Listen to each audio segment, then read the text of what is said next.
Hi hello, ಇದು ಬಂದು Monday mini vlog. Monday ಪಾಪುಗೆ ಕಬ್ಬಾಳಮ್ಮಂಗೆ ಮುಡಿ ಕೊಡಬೇಕು ಅಂತ ಅಂದ್ಕೊಂಡಿದ್ವಿ. ಸೊ ಜಾತ್ರೆ ನಡೀತಿತ್ತಲ್ವ, ಸರಿ ಈ ಟೈಮಲ್ಲೇ ಕೊಟ್ಬಿಡೋಣ ಅಂತ ಹೇಳಿ ಮುಡಿ ಕೊಡೋಕ್ಕೆಲ್ಲ ರೆಡಿ ಆದ್ವಿ. ನಾವು ಪಾಪು ಕೂಡ ರೆಡಿ ಆದ, ಅವನು ಅದನ್ನೇ ಹೇಳ್ತಿದ್ದ, ಮುಡಿ ಕೊಡೋಕೆ ಹೋಗ್ತಿದ್ದೀನಿ ಕೂದಲು ಕೊಡೋಕ್ಕೆ ಅಂತೆಲ್ಲ. ಮತ್ತು ಇವತ್ತು ಬೆಳಿಗ್ಗೆನೇ ಕಬ್ಬಾಳಮ್ಮಂದು ಕೊಂಡ ಕೂಡ ನಡೀತು, ನಾವೇನು ನೋಡೋಕೆ ಹೋಗಿರಲಿಲ್ಲ.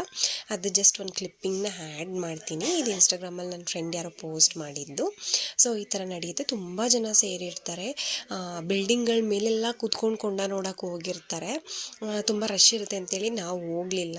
ಆಮೇಲೆ ಅಲ್ಲಿಂದ ಪಾಪು ಮುಡಿ ಕೊಡೋಕ್ಕೆ ಟಿಕೆಟ್ ಎಲ್ಲ ತೊಗೊಂಡು ಹೊರಟ್ವಿ. ಫುಲ್ ಪೆಂಡಲೆಲ್ಲ ಹಾಕಿ ನೀಟಾಗಿ ವ್ಯವಸ್ಥೆ ಎಲ್ಲ ಮಾಡಿರ್ತಾರೆ. ತುಂಬ ಜನ ಕೊಡ್ತಿರ್ತಾರೆ ಮುಡಿನ, ಅದಕ್ಕೋಸ್ಕರ ಈ ಥರ ಮಾಡಿರ್ತಾರೆ. ನನ್ನ ಮಗ ಅಂತೂ ಯಾವ ಟೈಮಲ್ಲಿ ಮುಡಿ ಕೊಡಬೇಕಾದ್ರೂ ಒಂದು ಸ್ವಲ್ಪ ಕೂಡ ಅಳೋದಿಲ್ಲ ಅವನು.